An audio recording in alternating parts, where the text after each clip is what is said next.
Good morning, everybody. This is Chip Johnson from Builder Designs. I'm here with Chris and Scott. Today, we're going to talk about the next level in website design. The next level, the new level, the next new level. I don't know what it is. It's just it's new stuff that we've been working on for the last couple years, and we're going to talk about that today. And I think that kind of start this whole thing off and kind of provide some context. One of the things that we get frequently is builders will ask me, "Hey, listen, Chip, if you were a home builder, what website would you build? What would it have in it? How would it function? What would it cost?" And then you've got, if cost was no object, what site would you build us? And so what we want to do today is just kind of dive into that discussion and talk about, what's state of the art today and what's coming and some of the things that we've been working on that provide you as a marketer or home builder or whatever, it makes your job a little bit easier. So some of the things that we're going to talk about, some of the givens, some of the things that we just assume that, we don't assume, we hope you have, because if you don't have these things, you're at a disadvantage. Mm-hmm. So the first one is mobile first website. You've got to have a website that is designed from the ground up with mobile in mind. We know by looking at analytics that traffic patterns are hovering in the high 70s, low 80s as far as overall web traffic. So if you don't have a website that's mobile first, you're really at a disadvantage. And when you design sites, explain to them how you begin and what are the things that really help you understand, what site they need. Yeah, we really look. We really start with the usability in mind. How quickly can users get to the products that they're going to want to view? Really making it obvious what the next step is as you get to the home page or whatever page it is that you happen to enter the site on. Making it obvious, making sure that the site is designed to capture leads. That lead generation is front and center. Easy ways to contact, multiple channels to contact if they want to text, if they want to call from the mobile phone, or if they want to send in a form request. And then the other thing is that we also want to make sure that the site's responsive. So even though we're starting mobile first, we see a lot of conversions that happen on the desktop platform. So we want to make sure that experience doesn't degrade as the site, when you're looking at the site on desktop, and that those same channels, those same opportunities to capture leads and to make that connection with the customer are present there too. So we talk about single page apps. Chris, explain what that is and why that's important. So the idea behind a single page app is to really improve the performance of the website after the user's arrived. We deliver the content for the website and the structure of the website and reconstruct that on the front end as the user progresses through the website. So every time they press another page, we take the data, combine it together to make that page they're going to view, and that is way faster than running back to the server to get the completed content. And the benefits of that is just way better on-site time. Load times, big time. Yeah, I mean, the thing that we know is that a ranking factor that has become even more important is load time. If you've got a site that's taking 6 seconds to load, 5 seconds to load, I mean, we're getting sites down in the 2-second load time. And the thing about a single page app that happens, that the benefit is that once you hit the site and you load content, you can lazy load content in behind that, so that as you get ready to go to the next page, that content's already preloaded so that it's instantaneous. So, you talk about user experience, that's really where that comes in. If you have to wait, then that's a deal breaker. So, step one, have a mobile first site that loads extremely fast. Yeah, and then we've also checked the box for the single page app. It's just much better functionality. It's a better way to deliver that experience to the user. It's pretty much the standard now for web development. The other thing that's really important is to have the SEO and the structured data baked into the site from the very beginning. It helps with just the way the site gets delivered, how it looks to Google. And it also helps with making sure that the keyword structure is right, so that you have your area content, all the community information, the market information right there on the page. Easy for the search engines to kind of digest it. And then there's other pieces of structured data that are really important for sharing when it comes to like social media and stuff like that. making sure you have the right data that when the site gets shared on Facebook and that it's consumed correctly there. From an SEO standpoint, because one of the things that we know is that Google is looking at load time as a ranking factor. And so when you're talking about a single page app, what is it about that allows, other than the fact that we're serving all the content at one time and then only incremental updates, but what are the other things that we try to do when we're talking about SEO on single page apps? Well, with the single page app, you're going to get just a better user experience. So you're going to see increased time on site. The users are going to go to more pages. So, what Google is actually looking at today is what the metrics are telling them about how the site's being used. So not just it's not just the metadata and the keywords and those types of things. It's all the other the usability of the site that influences SEO. You have to get the structured data right. You have to get the URLs right. Have the right area content, those kinds of things. But the usability of the site, the user experience, is really what's gonna make the biggest difference for SEO. And so one of the things that we get asked a lot is, listen, if money was no object and you were a builder, what website would you build? Like, what would it have in it? How would you design it? All the things that go into that. We've talked about that a lot. I mean, and it's the thing that we do, and we're going to get into the things that we would put into that site. But the thing that you have to keep in mind when you're talking about website design is that you've got to tailor the user experience around the consumers and the behavior that they have when they're on your website. Because we look at a lot of different patterns of usability, and as a marketer, we tend to overthink things and make things a little bit more complicated than they really are. Navigation that's tricky, or making them too many steps to get to product, things like that. So, with all that being said, the thing that we talk about is consistency on the site, so that and as we extend functionality, add content, add pages, things like that, are we doing it so that it's a consistent look and feel? And so one of the things that we can do to make sure that happens is creating a design system so that everything is consistent as we move forward. Yeah, design systems are really one of the hot topics within the web design right now. Making sure that the site's not designed for little one-off pieces. You're not just coming in and designing it like as if it was a brochure. You're designing it more like a system that addresses all the future needs, kind of like a branding guide or a style guide that you would have for traditional marketing efforts. But in addition to just the way that it looks, we're also baking in the functionality for each piece. So we're making reusable components and different pieces and using UI patterns over and over again. So as the site lives and grows and becomes part of your brand going forward, and it's being supported by different people, they already have the rules kind of set up for how the new elements are baked into that. When we bake that functionality in and reuse it among many of the pages, that makes your website really consistent, both in a look and a feel and usability. And we kind of start that by layering things up. So we begin with the UI elements, like down to the buttons and the paragraph styles and the way your image is displayed. And we group those together to make components that make up a section of a page.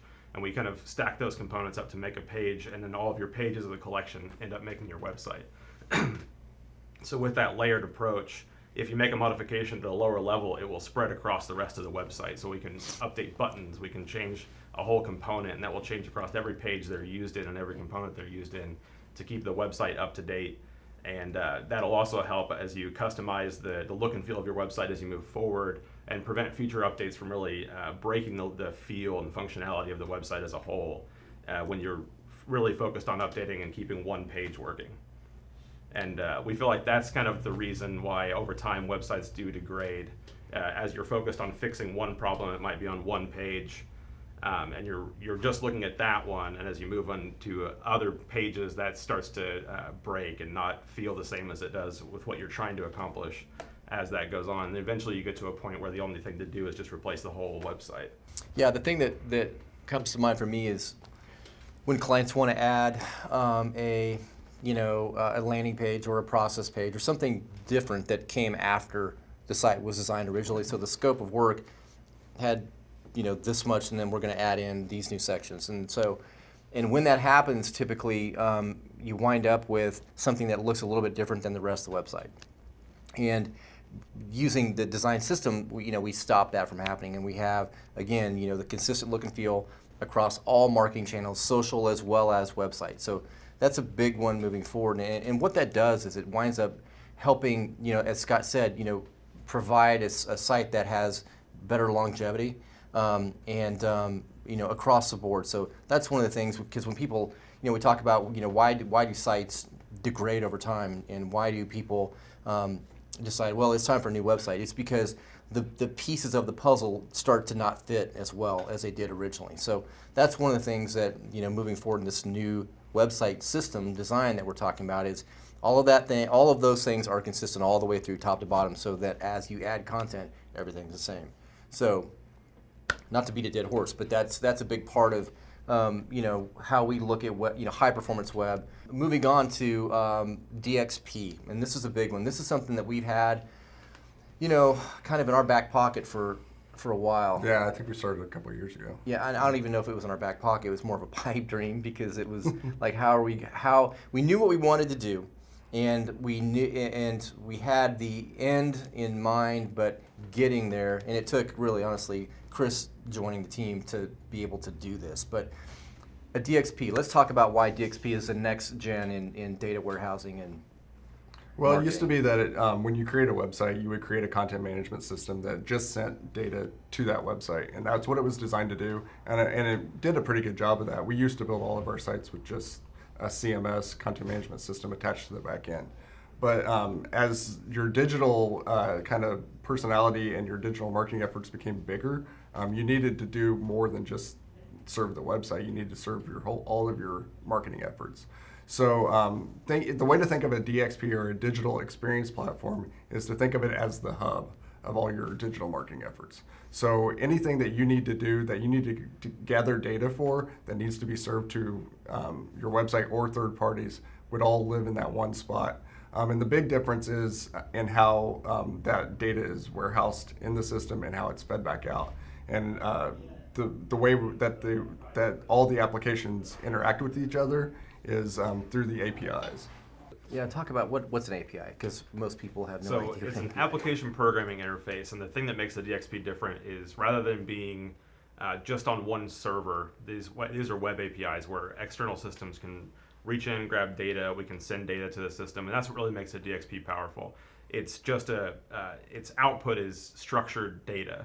So as long as that structure remains the same and is the expected format, anything else can change around it, including the consuming applications technology or the technology of the DXP itself, and keep everything really consistent and really wide and open to go to any various platforms. Yeah, and the reason why a DXP has become, why it's evolved to a DXP, is because we have so many clients that have external ERPs, data feeds from 3 different places, import, export, interactive content. It's a way to take all of these external products and integrate it into your website so that it doesn't look like it's an iframe. It's in code. And so, it provides the user experience. It's just a much cleaner way to do that. And then the other benefit is that you can look at analytics and really get a better feeling for, how your site's performing and things like that. So it's just, I guess the solution that it's providing is it's making, that big footprint that the sites have become, many of them, much more manageable from one spot. So you're not having to go to multiple places to manage data. You've got one place that is connecting to multiple places, right? Yeah, that's really, and when you think about what the building blocks of the DXP are, a CMS is still a big part of it, because you have to serve your website, but you can also send that data to other places. It's not only about the website anymore. Yeah, so for example, your website is still a consumer of the CMS that's within the DXP, but we can also have on-site kiosks for your models, or community microsites where you just focus on marketing one community, and anything else down to native applications for iOS with an iPhone or Android apps. Since that data is just in a specific structure, it can be used however you want to use it, and on any platform, and all at the same time with the same data, so you don't have to maintain it all over the place. So one of the things that we can do in a DXP is we can use the data that you're using for all your models and plans and communities, but we can export out data for like a community microsite on the fly. And you could go in and add in, you know, what kind of functionality could we add into that, you know, at a moment's notice that, you know, I guess the point is you're not having to go back in and recode and go back to your web developer and say, hey, can we add this functionality or that? It's already built into it. Well, the other great thing is that when you're maintaining your inventory and you're trying to make sure everybody knows that your community has great parks and pools and walking paths, or just what plans and homes are available in that, you do that once in the DXP, and that's set up on your main marketing website for your brand and your microsite for your community at the same time. There's no waiting for it to synchronize or any complicated process that might break in the future. It's still consuming from the same source. So if we had, for example, let's say that you've got, you want to have a kiosk. Instead of having to have one developed separately, you can, I mean, with a DXP, you can have a kiosk up and running in a matter of minutes. They could also be feeding in interactive content from Rendering House, for example. So you've got point of sale product that is fed from one place, models, plans, inventory, everything that's on the website, you feed in whatever you want displayed on the kiosk. So that's one example of how that works. Data feeds, sending to Zillow, New Home Source, all those things, MLS imports, it all happens in one place that has error checking built into it, so you know if there's a problem, it lets you know ahead of time. So just all the things that marketing directors sometimes struggle with as far as how do we continue to operate our website at a high level. You know, you can focus on some of the other things that, you know, like photography and content and some of the other marketing elements. Yeah, and the big thing about the DXP for us is that you might hear this term out there from time to time, is that it's the CMS that comes out of the DXP is considered to be headless, which means that it doesn't have any preference for what type of front end product is attached to it. So you can make the website in whatever coding language you want, however you want to build that. We've developed our own system, obviously, within the React framework. It's a custom system that we built to build websites. But what we really like about that is it provides an opportunity for us to create a design system on the front end that doesn't take a lot of code knowledge for marketers to update it. You guys can really focus on your content. You can go in, use those patterns that we've already pre-built, and get new content on your site relatively quickly without having to, you know, fiddle with WordPress and try to build your own page or mess with all the limitations that WordPress or other more traditional CMS systems bring.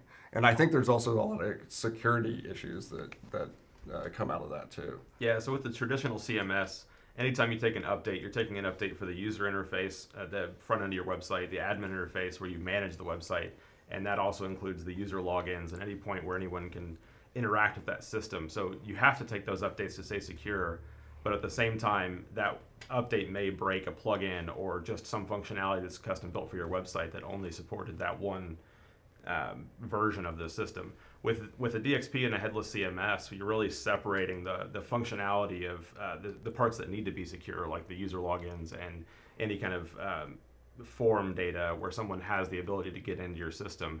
You separate that out, let the DXP handle the security, and since that data is structured, as long as its structure stays the same, we're still safe there. So we can change the DXP, you know, if there's some major issue and we have to completely replace it, it won't affect your website. And the same goes for your website. When you want to change your website, you can completely rebuild it, and that system is going to connect to the same DXP and not have any compatibility issues like you would get with the traditional CMS and updates that go on. Yeah, and already within our system, we've replaced, you know, customers' websites, you know, every couple of years within the same CMS. So right there, all the important data for managing the business side of communities, homes, plans, all the data that's needed to be displayed stayed in the same place, and we just put a new front end in front of that. And the site, once we were ready to launch, you know, the site just switches over, and there's no interruption. And the great thing about that is during the build out of the website, you get to see it with your real inventory. It's not test data or anything. It's up to date, exact information of the way you're going to see it when that site flips over. So Yeah. it's really useful.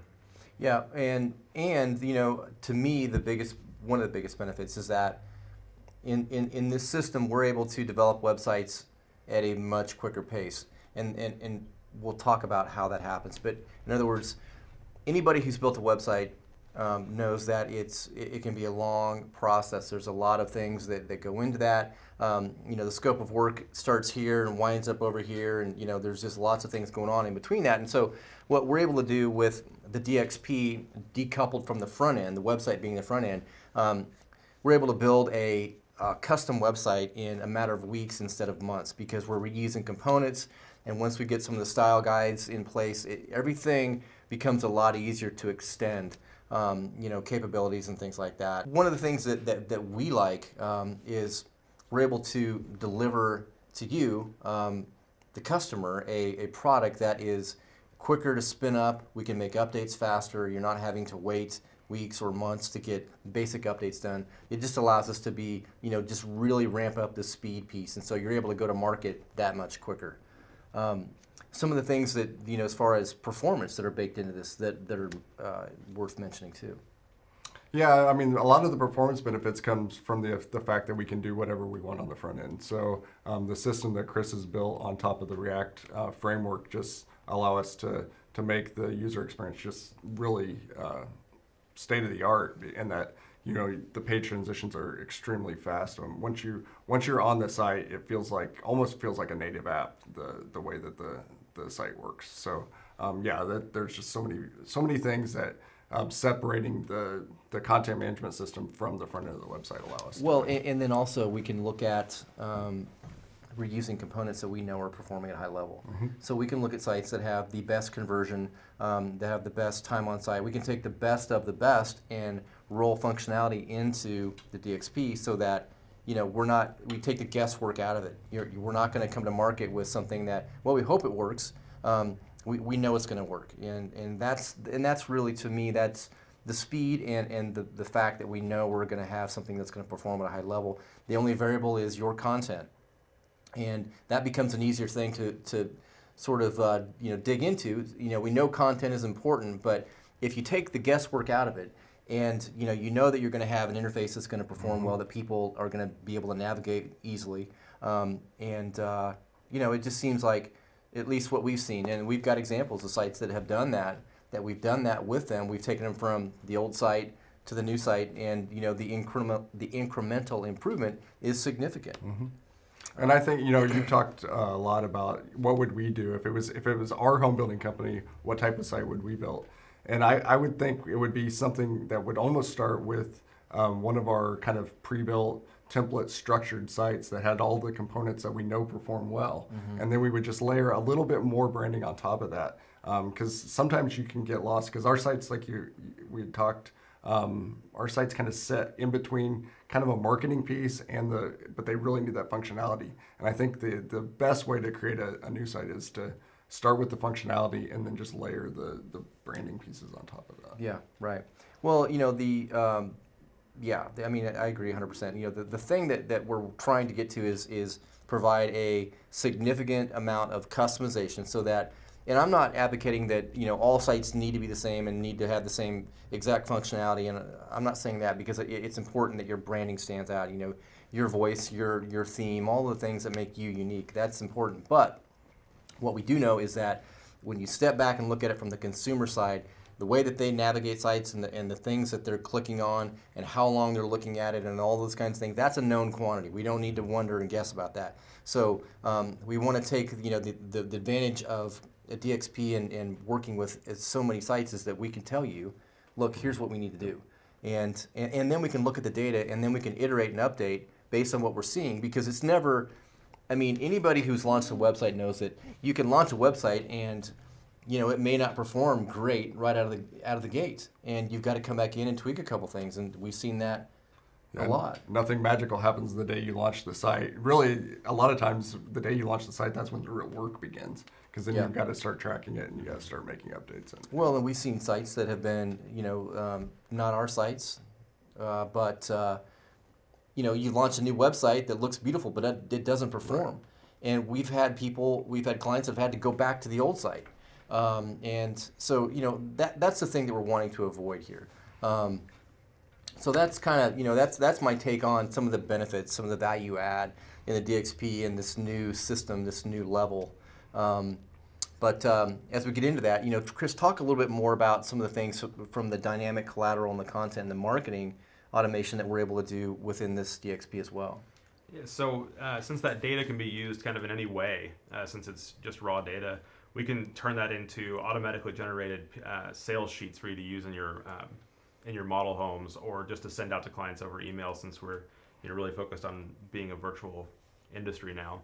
And these things can be designed and fit your brand well, and still be dynamic to work a year later. It's not specific to any current community or home that you have to market. It's going to last and continue working for you.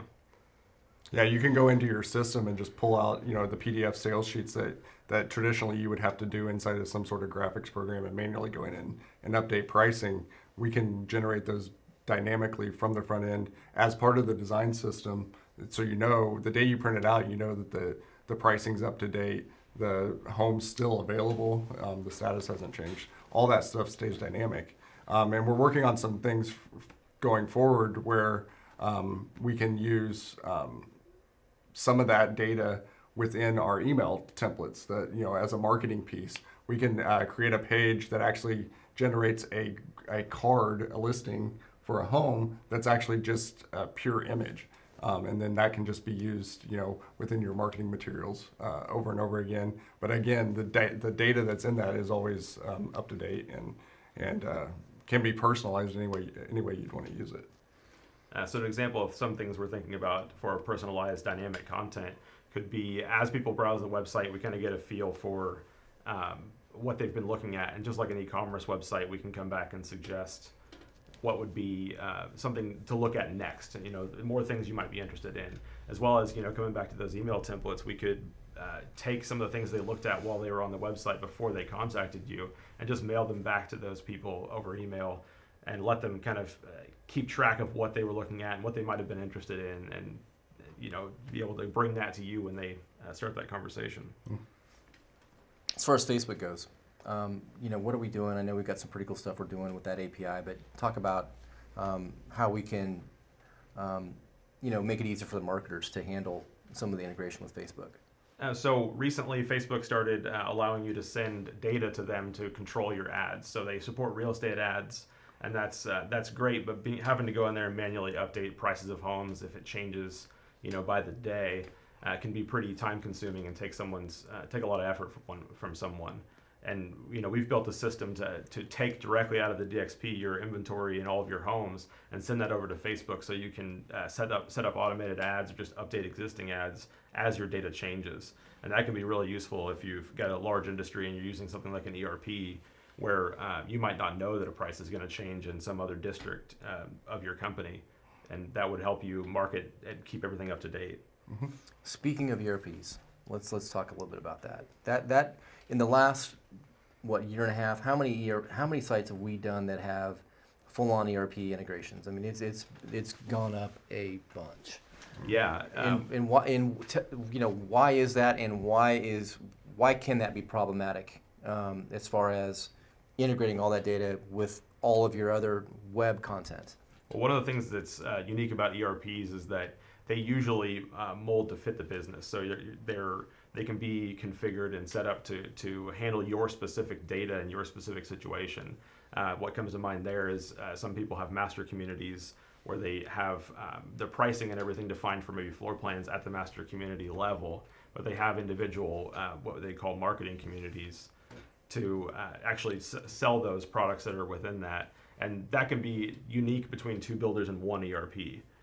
So you have to structure the website and structure the feed to be able to handle that and get that information into a usable way for your website to display it, and kind of translate it from what you use internally out to what your marketing team and agents want to use to sell the products. And for those that don't know, what's an ERP? Explain an ERP as far as, like Cova, or Home Builder One, or, any of these. I mean, there's lots of layers in that, and I don't want to get too far into it, but I just want to make sure people know when we're talking about ERPs. Yeah, an ERP, it's more of like a resource planning tool, but I think you can really think of it as like an inventory management and a pricing system. I think a lot of those get down to the point where you're combining a lot of the options that a house or floor plan had to get a final price on a house, or what options might be available to a community, and those are put together in a really disconnected way, where you're just looking at, I added this floor plan, but now I've got to add a list of features, and that doesn't really translate easily to what you want to show an end user or an end buyer. Mm-hmm. Yeah. Okay. Moving on. Asset management. I mean, that's kind of your.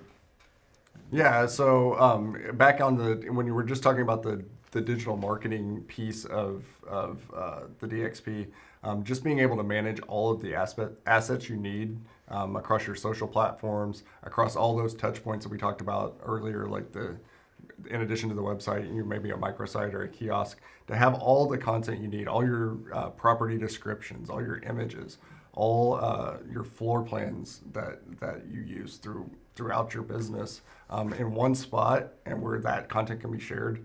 That's really the big selling point, the big feature that the DXP answers over traditional CMS. Moving on, some of the things that we also want to touch on are really how you quantify success and understanding how the website's performing. Beyond just looking at analytics, I mean, that's a big part of it, but there's a lot of other things that we can look at. And one of the things I know that we integrate with a lot of CRMs, and so how does the integration to CRMs really, how is that improved in the DXP?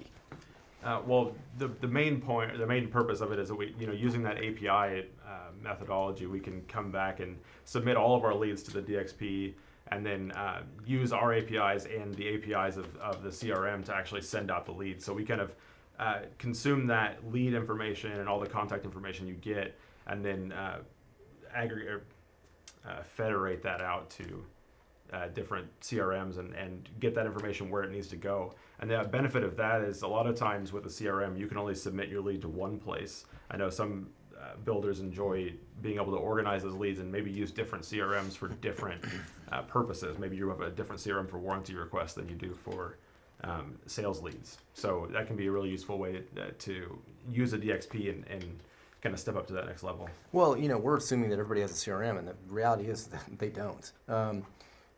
CRMs can be expensive, and if you don't have enough volume, it's hard to really, make that move. There's a lot of things involved in that. So part of what the DXP does is provide a level of CRM functionality so that you're not going to miss out on leads. And so I guess that's the thing. It plays really well with other CRMs, but it also gives you the ability to look and see, what's happening on the site. And I think there's some value there too. One of the other things we look at as far as analytics and understanding performance, Scott, that you look at? Well, in addition to just traditional like Google Analytics, we have plans to really dig in a little bit deeper. And so instead of just tracking, what the path was that the user came in, we could actually kind of flip that and say, here's a plan that lives in a bunch of different communities, and this is when the person contacted us. But what was the path that led them to contact us there? And then we could actually take that information that we're gaining there and figure out where they came from, and kind of tailor the experience on the front end to kind of open that pathway up even more than what we did in the past. So. Right. So I guess the bottom line is we're just able to access more data, and kind of shift that focus from website centric, where you're looking at a URL, to how did this product perform? To really simplify that and be able to look back and see how your inventory is doing, or how your plan, just one plan, is doing. Okay, so as we wrap up, we talked a lot about, and I know this is a tech conference, Home Builder Tech, and we've got into the weeds on some things, and some of this stuff may not resonate with you.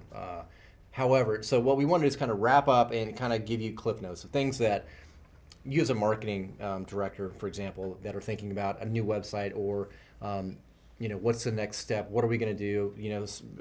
We don't think our website's performing as well as it should. How do we quantify success? All these things. The thing that a DXP can provide for you is several. One, speed to delivery, which means from the minute you engage to the minute you have a live website, that time frame has shrunk from 6 months to a matter of weeks. So that's one thing. Two, the website that you would have is based on high performance components, UIs, navigation trends, things like that, style sheets that we know perform at a high level. These are proven to convert traffic to leads and sales. So you're going to have something that is designed to work right out of the gate. The only variable that you really have is your content and the messaging and the things like that are all handled, and that's, again, we've talked about that before, but that's something that's an easier target to hit, and so you're kind of decoupling the equation from just the website and all the marketing. You've got a website that we're just going to be populating content with, and then the other part about it is that when we go live, we're going to be able to look at data and understand how the site's performing, and then we can course correct if needed. So we can come in and we can say, listen, time on site's great, but we're not getting conversions here. We can come in and we can address that and fix that, because it's never set it, forget it. And so, the thing when we've talked about this before, really, I'm almost of the opinion that the days of spending $60,000, $50,000, 150, whatever the number is on a website, I think those days are really gone, because a DXP provides a warehouse for all your data that just lives on, and all you're really doing is tweaking the front end. And I'm of the opinion that continuity is important with websites.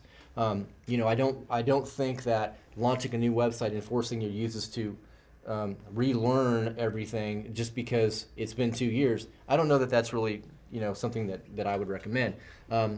Iterate, update, incremental improvement, that's kind of the name of the game, and that's what we look at. I know that's what you look at as well. The first time we get you into the platform, and if you're looking to do a rebrand, there might be some upfront costs, but over time, I think the DXP really allows your website to kind of become evergreen. You can kind of space those costs out.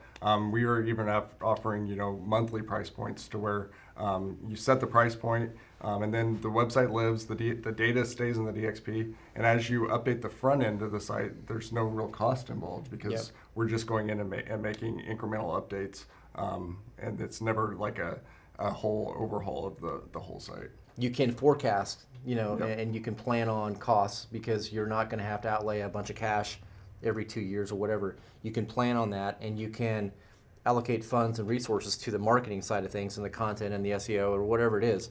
But the thing that I like about it the most is that being evergreen, you've got all your content in one place, so that in a year, if you want to do a rebrand and you want to tweak some things, you can do that at minimal cost, because it's already built into it. There's no content migration. There's no backing up and figuring where everything's coming from. It's all there. It's all set. You're just changing the front.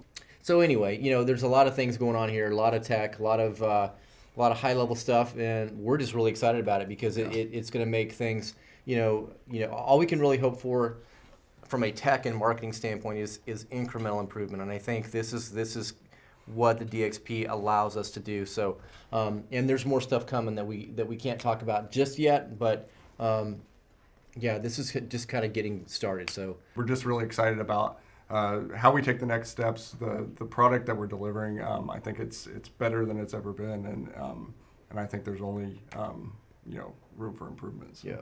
Yeah, and just to touch on the incremental improvements that they were talking about, I think that spans the whole system. So when we've set up integrations with an ERP or a CRM, those might change. You might come up with new ideas, and those can be incrementally improved without being rebuilt, because they're still going to the DXP. They're still the same feeds. Even 5 years down the road, if you had a complete rebrand, or you were acquired by another company and you had to refactor your website, we can still use the same ERPs. We can change the way it works and just keep making everything better in small chunks instead of rebuild from the ground up. So that's a wrap for us. Thank you for checking it out. And if you have any questions about any of this stuff, don't hesitate to reach out to us. We'll put our email addresses on the slide, so you can contact us. And we'll talk to you guys soon. Thanks.